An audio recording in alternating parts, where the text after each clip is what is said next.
اصحابانو د ایمان د داستان 24مه برخه.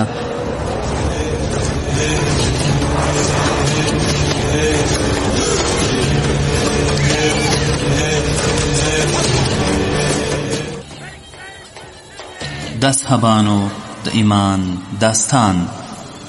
لیکوال حضرت امام الواقد الواقدی، ژباړن مولوی صدیق الله مشال، ویونکی سید جلال زاهد.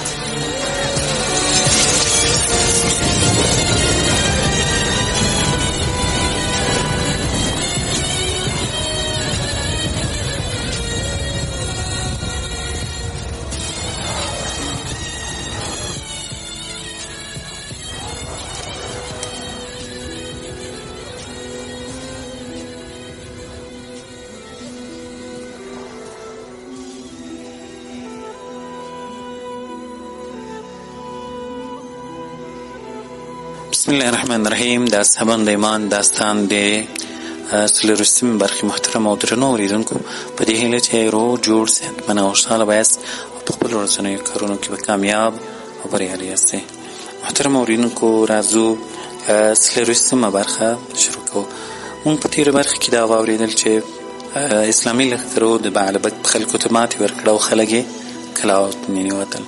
صحابه کرامو او د رسول الله صلی الله علیه وسلم ملګرو ابو عبیده رضی الله تعالی عنه ته بېلابېلې مشورې ورکړې. بالاخره مشوره په دې وه چې بعلبک ډېر سخت سوړ ځای دی او ډېر خلک کلا ته ننوتلي دي، نو که د اسلامي لښکرو یادې کلا وي همداسې محاصره وساتل سي او مینه سي خدای جل جلاله به دا ځای هم فتح کړي. نو قصه دې ځای ته رسېدلې وه چې ابو عبیده رضی الله تعالی عنه د بعلبک خلکو ته لیک واستاوه. په هغه کې ولیکل: بسم الله الرحمن الرحیم.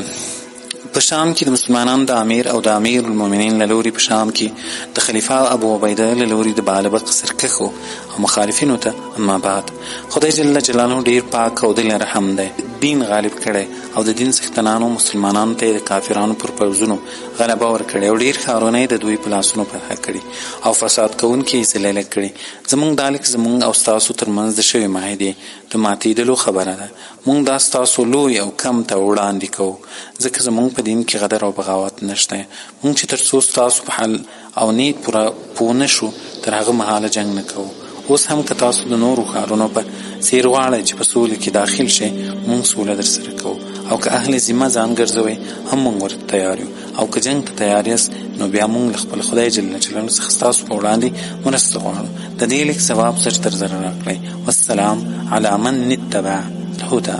په آخر کې د آیات کریمه یې ورته ولیکئ: إنا قد أوحي إلينا أن العذاب على من كذب وتولى. ژباړه: مونږ ته په وحي سره ښودل شوې ده چې د هغه چا لپاره عذاب ده چې د درواغو نسبت وکړي او مخ واړوي. لیک یې سره وانغښتی، یو معاهد سړي ته یې ورکړ او امر یې ورته وکړ چې دا د بعلبک خلکو ته یوسه او ځواب یې بېرته راوړه. معاهد لیک واخیست، بعلبک پوځي کلا دیوال ته راغی، د دوی په ژبه یې خبرې ورسره وکړې او ورته ویې ویل: ستاسو ته د دې عربو له لورې استازی یم. دوی ورسې ور وځړوله، ده په خپله ملا کې وتړله او هغو ور پورته کړه. خپل جنرال هربس ته یې راوست، استازي لیک ورته وسپاری. هربس خپل جنګیالي او قمندانان را جمع کړل او د ابو عبیده د لیک متن یې ورته ولوست او خپلو خلکو ته یې وویل: ما ته د خپلې رایې مطابق مشوره راکړئ. یو جنرال چې د ښې رایې څښتن و، نوموړي ته وویل: زما دا خوښه ده چې له عربو سره جګړه باید ونه شي، ځکه موږ له دوی سره د جګړې وس نه لرو، او که سولې ورسره وکړو موږ به هم لکه د تدمر، اریکا، حوران، بصرې او دمشق خلک په امن، ډاډ او آبادۍ کې له هر تکلیف څخه خوندي پاتې شو. او که دې جګړې لاره ونیسو، خلک به مو ووژل شي، جلاوطنه به شو، میرمنې او اولادونه به مو اسیران شي، او سوله تر جګړې ډېره غوره ده. هربس ویل: مسیح دې رحم نه در باندې کوي، ما ستا په څېر بې زړه او بې همت سړی تر اوسه نه دی لیدلی. خوار شي ته موږ ته څنګه امر کوې چې خپل ښارونه د عربو صحرایانو ته وسپارو، او خصوصا اوس چې دوی جنګ مې هم ولید او د دوی د جګړې جاج مې واخیست. دا ځل چې د دوی پر چپ اړخ برید وکړم ماتې ورکوم. هغه فوجي جنرال ورته ویل: هو د دوی د چپ اړخ منځني برخې جنګیالي خو درڅخه ویرېږي.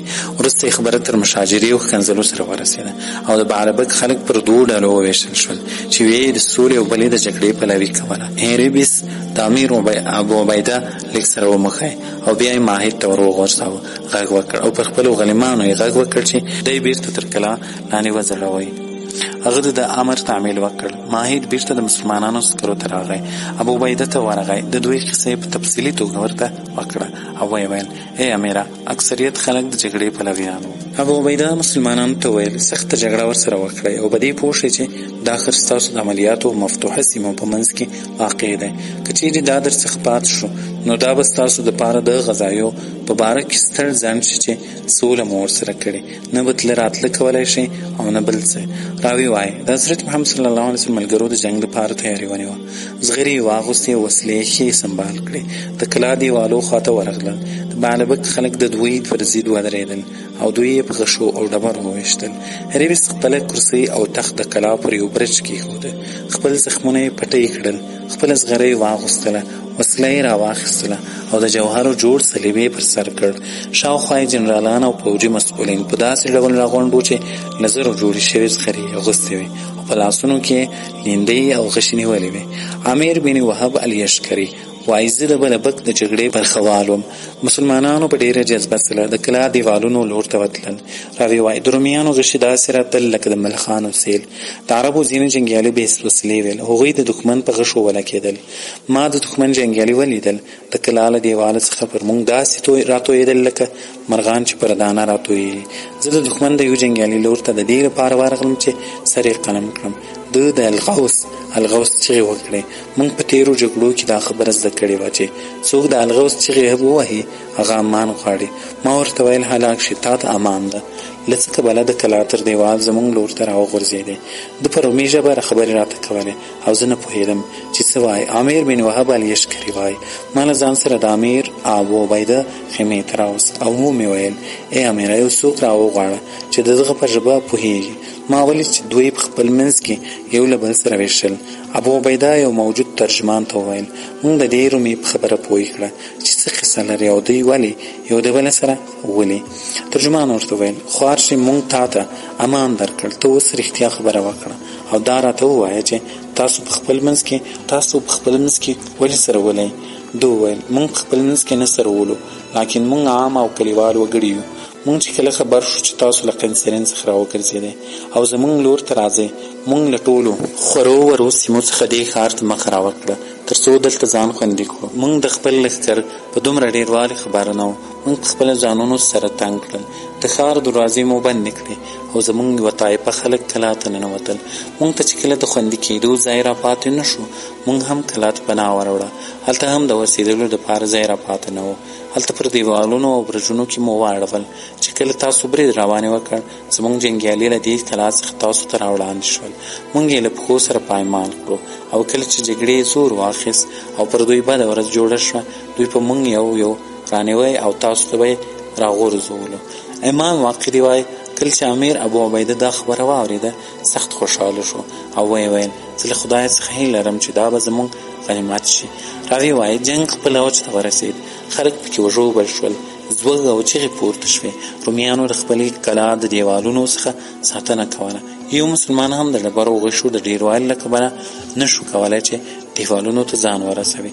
غیاث بن عدي الطائي وایي: موږ چې د بعلبک له خلکو سره جګړه وکړه، 12 تنه مسلمانان شهیدان شول او د بعلبک د کلا دیوالونو په وړاندې ډېر رومي جنګیالي او عام وګړي ووژل شول. مسلمانان بېرته خپلو خیمو ته راغلل. یو هم د ډوډۍ او اوبو غوښتنه نه کوله، بلکې د سخت یخ له کبله په اور ځانونه ګرمول. راوی وایي: موږ دا ټول شپه اور بل کړ او په نوبت سره مو تر سهاره پیره وکړه.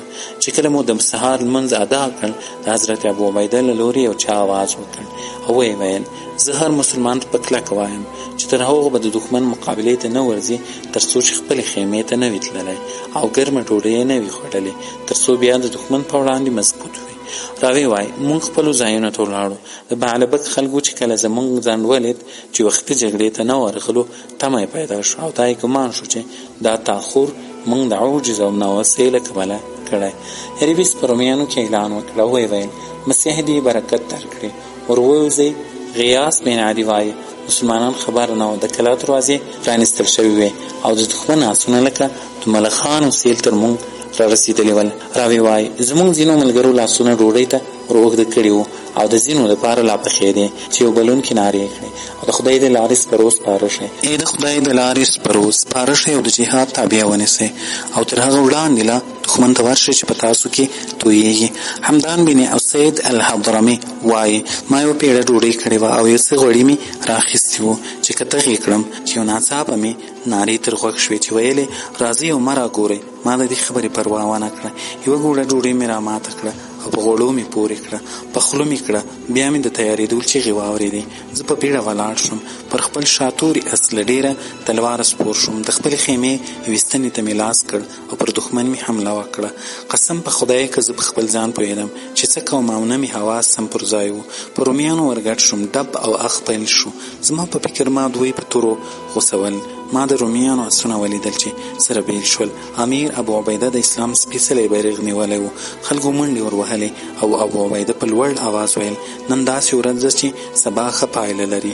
راوی وایي ابو عبیده چې کله د رومیانو د برید شدت ته وکتل او د دوی ټینګ مقاومت یې ولید، له خپلو نامتو عربي سپرو سره یو ځای پر دوی له هر ځایه او هر لوري برید وکړ.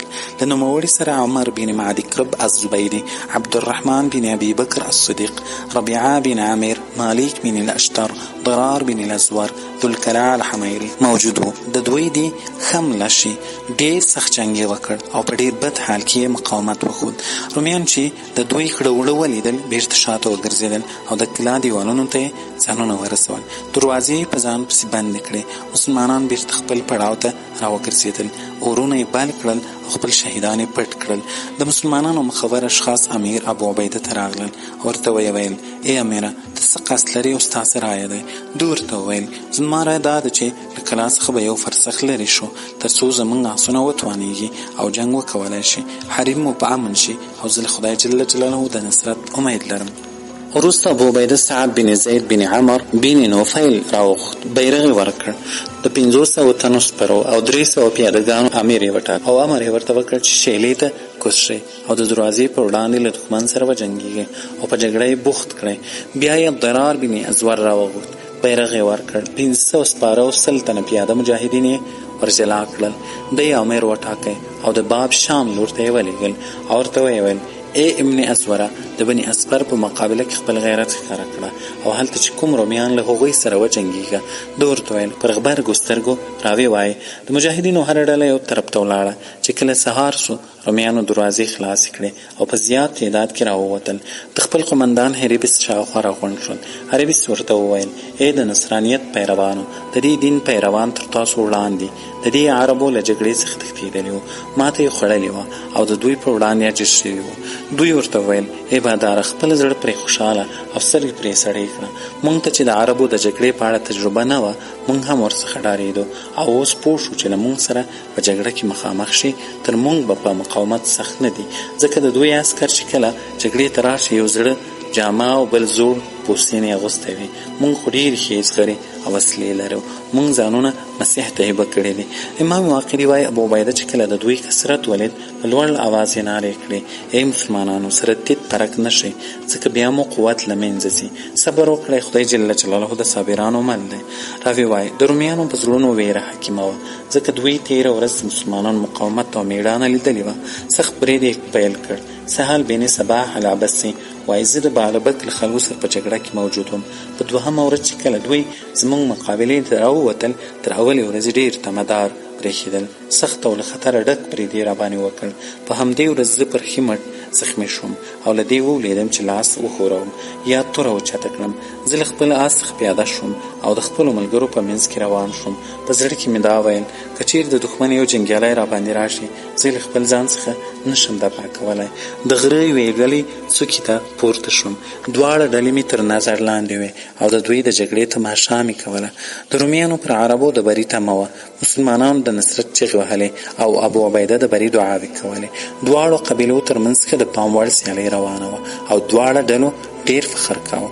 سهل بن صباح وایي زه په زغره کې د یوې ډبرې شاته ناست وم او پر ډالونو باندې مې د تورو اورونه لیدل چې پرې لګېدل او د اور بڅرې ترې الوتل. دواړه سیالې ډلې سره ګډې وړې شوې. ما له ځان سره ویل افسوس د سعید بن زید عبدالرار بن ازور له دروازې سره د قرو مسلمانانو ته هیڅ ګټه ونه رسوله. امیر ابو عبیده په دومره سخته جګړه کې مصروف ده او دوی به هلته په ویره کې وي چې اوس به موږ له سختې جګړې سره مخ کېږو. دښمن به دروازې پرانیسي او راوځي به. راوی وایي زه په بیړه د یوې ونې شاوخوا ته ور ولاړ شوم. هغې مې راماته کړه، لرګي مې سره جمع کړل، اورلګیت مې ورته وواهه، اور مې بل کړ چې ښې لمبې یې وکړې. بیا مې لانده او وچ لرګي ګډ ورباندې واچول چې ډېر دود ترې پورته شو. بن زید د ده ملګرو او همداراز ضرار د ده ملګرو ورته وکتل او په خپل منځ کې سره نارې کړې تر امیر ابو عبیده پورې ځانونه در ورسوئ. دا دود د سترې پیښې معنا لري او ښه به دا وي چې زموږ اسونه په ډله ییزه توګه ورشي. اسونه یې سره راغونډ کړل او په مسلمانانو پسې ورغلل چې ویې کتل دوی په سخته جګړه بوخت دي. زړونه یې له ډېر تکلیفه تر ستوني پورې راغلي او تورې چلیږي. په دې وخت کې یو هاتفي غږ وشو: ای د قرآن کریم پیروانو، د خدای جل جلاله نصرت درته راورسید او د صلیبانو پر عبادت کوونکو به غالب شئ. اول ځل سعید بن زید عبدالرار بن ازور د اسونو په قطار کې ورښکاره شو، نیزې برابرې کړې، پر رومیانو برید وکړل. د رومیانو دا باور شو چې موږ بریالي یو. په دې وخت کې د مسلمانانو بیرغونه او د موحدینو ډلې ورښکاره شوې. دوی چې ورته وکتل چې څه پېښه ده، ویې لیدل چې د دوی شاته د مسلمانانو لښکر را روان دی او د دوی د ښار ترمنځ حایل شو. دوی د هلاکت او افسوس نارې پیل کړې او دا یې باور شو چې مسلمانانو ته مرستندویه ځواکونه راورسېدل. د دوی قمندان چې کله د عسکرو وارخطایي ولیده، نارې یې کړې او ویې ویل خوار شئ، د کلا لور ته منډې مه وهئ، هلته خلک در سره تیر شوي او دا د عربانو یو چل ده. رومي عسکرو چې کله دا خبره واورېده، پر خپل قمندان لکه د ګړۍ غوندې راتاو شول او یو له بله یې دفاع کوله. جنرال دوی وچپ لور ته د غره د اړخ پر لور سوه کړل. سعید بن زید عبدالرار بن ازور د کلا له ښي او کیڼه خوا ورڅخه راتاو شول. پر دوی یې بریدونه پیل کړل او په دوی پسې ورغلل، ان چې تر غره پورې یې ورپسې وختل. رومیان په غره کې یو کلي ته چې له استوګنو خالي و پناه یې وړه او هلته په یو محکمه کلا کې ننوتل. خو سعید بن زید سره له 500 تنو سپرو مجاهدونو ورپسې شو. دا ځکه کله چې امیر ابو عبیده د دښمن ماتې ولیده، پر مسلمانانو یې غږ وکړ سره بیل نه شئ. زما په فکر د دښمن دا ماتې کیدی شي یو چل او پلان وي چې کله تاسو سره تیت شي دوی برید در باندې کوي. راوی وایي سعید بن زید د ابو عبیده خبره اورېدلې نه وه، کنه نه ورپسې تللی. امام واقدي وایي کله چې رومیانو په کلي کې پناه واخیستله، سعید بن زید وویل دا هغه ډله ده چې خدای جل جلاله یې د هلاکت اراده کړې وه، ورباندې راوګرځئ او په هر ځای کې محاصره کړئ. یو هم دې ته مه پرېږدئ چې سر در څخه پورته کړي تر څو نور مسلمانان را رسېږي او د امیر ابو عبیده امر درته راځي. وروسته یې د مسلمانانو یو مخور شخص ته مخ ور واړاوه او ورته ویې ویل ته دلته زما پر ځای په دې قوم کې خلیفه شه، زه به ورشم او د امیر ابو عبیده رایه به معلوم کړم. وروسته دوی له خپل ځان سره 20 زړور جنګیالي بوتل او د مسلمانانو امیر او لښکر ته ورغی. امیر ابو عبیده چې کله دوی ته وکتل، ویې ویل ای سعیده، خلک ته چیرې دي او څه دې وکړل؟ هغه ورته ویل زیری مې در باندې هغه په خیر او عافیت کې دي. په دې غره کې د خدای جل جلاله دښمنان محاصره کړي او بیا یې له سره تر پایه قصه ورته وکړه. ابو عبیده ورته ویل هغه خدای لره دې هم وي چې دوی یې له خپلو وطنو وشړل او په غرونو کې تیت پرک کړل. وروسته ابو عبیده سعید بن زید او ضرار بن ازور ته مخ ور واړاوه او ورته ویې ویل خدای مو وبخښه، تا مو څنګه مخالفت وکړ؟ آیا ما تاسو ته امر نه وکړی چې د ښار په دروازو کې به اړوئ او هلته به قوم مصروف ساتئ؟ تاسو له څه کبله ما ته راغلاست؟ تاسو زما او زما د ملګرو زړونه له ویرې څخه ډک کړل او ما فکر کاوه چې دښمن تاسو ته چل درکړ او همدې خبرې زه په ماتې خوړلو پسې له ورتله او اسهال کړم. سعید بن زید ویل ای امیر، ما ستا مخالفت والله که کړی وي، زه پر هغه ځای پاتې وم کوم چې تا امر راته کړی و. دود مې ولید چې پورته شو او موږ وویل دا یو له غمه ډکه پیښه ده چې د رومیانو لخوا ترسره شوه. آیا چیغه ده او یا چیغه ده؟ مونږ په دې سره مسلمانان وربولې ځکه ستا لوري ته په منډه راغلو. په دې وخت کې امیر ابو عبیده په خلکو کې نارې چا چې په دې غره کې اور بر کړی او یا یې دود جوړ کړی وی هغه امیر ابو عبیده وغواړي. سهل بن صباح وایي ما چې کله دا ناره واورېده د غږ کوونکي لور ته وړاندې شوم. ابو عبیده ته مې ځان ور حاضر کړ. ده راته وویل تا پر دې کار څه شي جرأت تر کړی و؟ ما خپله قصه ورته وکړه. ابو عبیده وویل دا ځل خدای وبخه، بل وار د امیر له امر پرته هیڅ کار مه کوه. امام واقعي وایي امیر ابو عبیده او سهل بن صباح خبرې سره کولې. یو سړی له غره څخه د راښکته کېدو په حال کې وی ویل ای د بشیر او نذیر نبی امته ما راګورئ د خپلو مسلمانانو ورونو مرستې ته راودانګئ. رومیان ورباندې راغلي او په سخته جګړه کې ښکیل دي. د دوی فوجي جنرال مسلمانانو ته ورنږدې شو او خپلو خلکو ته یې ورنارې کړه ای د مسیح عبادت کوونکو دا ډله چې پر تاسو باندې راتاو د ډېره کمه او وړه ده دا ووژنئ او ښار ته په امن ننوځئ. که مو دا مړه کړل د عربو زور به هم وبشي او له تاسو څخه به عقب نشیني وکړي. مصعب بن عدي وایي زه په بعلبک کې د سعید بن زید په ډله کې مونږ د رومیانو قمندانان او د دې ډله په یو کلي کې محاصره کړل. زمونږ شمېر تر 1500 نفرو کم و. مونږ خبر نه وو. رومي جنرال او د ده عسکرو مونږ له یوې او بلې محاصره کړي وو. مونږ په خپل منځ کې غږ سره وکړ او سره راغونډ شو. راوي وایي قسم په خدای جل جلاله د دښمن آسونه له هغه وروسته پر مونږ بده ورځ جوړه کړه چې وړاندې مونږ محاصره کړي وو.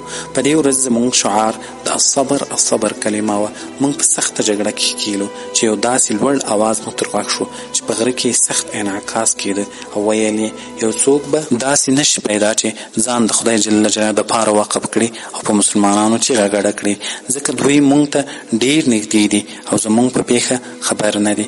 مصعب بن عدي وایي زما یو ډېر تیز او زورور آس و چې تر باد او دوړو به وړاندې کېدی. هغه مې پر پونډې وواهه لکه برېښنا دومره په تیزي روان شو او رومیانو یوازې له هغه وروسته دوړې ولیدې چې د دوی 2 کسه مې وژلي وو. زما آس په چالاکۍ سره پرخو خطی او تر کندو ټوپېدی. آن چې د مسلمانانو لښکر ته ورښکاره شوم هغوی ته مې ورچیغې کړې او مرسته مې ورڅخه وغوښتله. ابو عبیده چې کله دا نارې واورېدې پر غشو ویشتونکو یې غږ وکړ او 1500 تنه عربي لیندې لرونکي راغونډ شول. نوموړي هغه سعید بن زید ته په لاس ورکړل او ورته ویې ویل په بیړه خپلو ملګرو ته تر هغه وړاندې ځان ورسوه چې دښمن ورته رارسېږي. وروسته یې پر ضرار بن ازور او د ده په ملګرو غږ وکړ او ورته ویې ویل په سعید بن زید پسې ورشه. راوي وایي دومره مسلمانان سره جمع شول لکه د ملخانو سیل. د غره په سر ور وختل او پر رومیانو ورغلل. هغوی پر مسلمانانو راچاپېر وو. ابو زید بن ورقه بن عمیر الزبیري وایي زه د غره د کلي په پیښه کې له سعید بن زید سره وم. رومیانو مونږ محاصره کړي وو. مونږ ښه کلک مقاومت وکړ. زمونږ له ډلې څخه 80 تنه ټپیان او شهیدان شول. مونږ له ډېر شدید جنګ سره مخامخ وو او ډېر شهیدان او زخمیان را شوي وو. رومیانو مونږ خوړلې ګوله بللې وو چې د تکبیر او تحلیل اوازونه راپورته شول او چیغې راپسې راورسېده. کله چې د مسلمانانو بیرغونه راښکاره شول رومیانو شاتګ اختیار کړ او بیرته کلي ته ننوتل. مونږ له شا ورپسې شو. د سر دروند زیان مو ور واړاوه ځکه د دوی عسکر ډېر وو. دوی په کلي کې پناه واخیسته. مونږ له هر لوري پرې راوڅرخېدو او هېڅ کس مو دې ته نه پرېښود چې سر هسک کړي بلکې سمدستي به مو د غشو باران جوړاوه. امیر ابو عبیده ته د مسلمان د شهیدانو او د کفارو د مرګ خبر ورغی او دا ورته وویل شول چې دښمنان بیا محاصره شول. نه اوبو او نه خواړه ورسره شته. امیر ابو عبیده وویل الحمدلله. وروسته مسلمانانو ته وویل ای مسلمانانو خپل مالونو ته ورشئ. د ښار شاوخوا خیمې ووهئ. خدای ستاسو دښمن په چل کې راګیر کړ او هغه وعده یې ترسره کړه چې له مونږ سره یې د نصرت کړې وه. له دې وینا سره سم مسلمانان خپلو ځایو او مالو ته بیرته ورستانه شول. خیمې یې ودرولې. اسونه یې ځړځای ته ایله کړل. مریان یې بوټو پسې ولېږل. په خپلو ځایو کې ورونه بل کړل. ویره یې له زړونو ووتله او ډاډ ورته حاصل شو. د بعلبک خلک پر دیوالونو بیل بیل کېناستل. مخونه یې وهل او په خپله ژبه یې نارې سورې جوړې کړې وې. امیر ابو عبیده ځینو ترجمانانو ته وویل دا خلک څه وایي؟ ترجمان وویل ای مینه دوی وایي ای افسوس څومره بده پیښه راوشوه. کلي کورونه مو خراب کړل. خلک مو له منځه ولاړل او عرب را باندې پیروز شول. امام واقعي وایي کله چې شپه رانږدې شوه امیر ابو عبیده سعید بن زید ته د یو شخص په لاس داسې پیغام ولېږی ای سعیده کوم مسلمانان چې در سره دي د هغو په ډېر خیال ساتي او پام چې یو رومي در څخه ونه وځي او یو قدم پراخي به هم نه ورکوي چې یو نفر یې راووځي، که نه بیا به ټول یو په بل پسې ځي. دا به داسې مثال ولري لکه سړی چې په لوی لاس د خپل لاس شای خوشې کړي. کله چې سعید بن زید د استازي دا پیغام ور ورساو، نوموړي مسلمانان په دې امر کړل چې پر کلي راتاو شي او لرګو تللو ته به یو سړی نه بلکې 100 کسه مسلح وځي. همداسې یې وکړل، اورونه یې بل کړل او د ټولې شپې په اوږدو کې تکبیرونه او تحلیلونه ویل او پر کلي راګرځېدل. هریبس چې کله دا حالت ولید، خپلو ملګرو ته یې مخ ور واړاوه او ورته ویې ویل: خوار شئ، موږ بالکل له تدبیر څخه ناهیلي شوي یو او وار مو خطا کړی دی. په موږ پسې مرستندویان نه راځي. که موږ خپله هڅه وکړو، عرب د دې کوشش نه کوي چې موږ په دې کلي کې حصار وساتي. او اوس خو مو داسې ځای ځان ایثار کړی چې نه خواړه او نه اوبه ورپکې شته.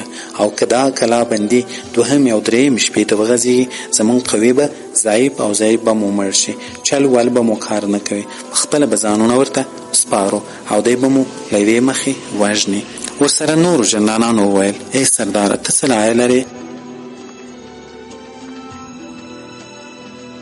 د اصحابانو د ایمان داستان د 23مې برخې محترم اوریدونکو، دا وه د موږ نننۍ برخه. تر بیا ښې چارې په الله مسپارم. السلام علیکم ورحمة الله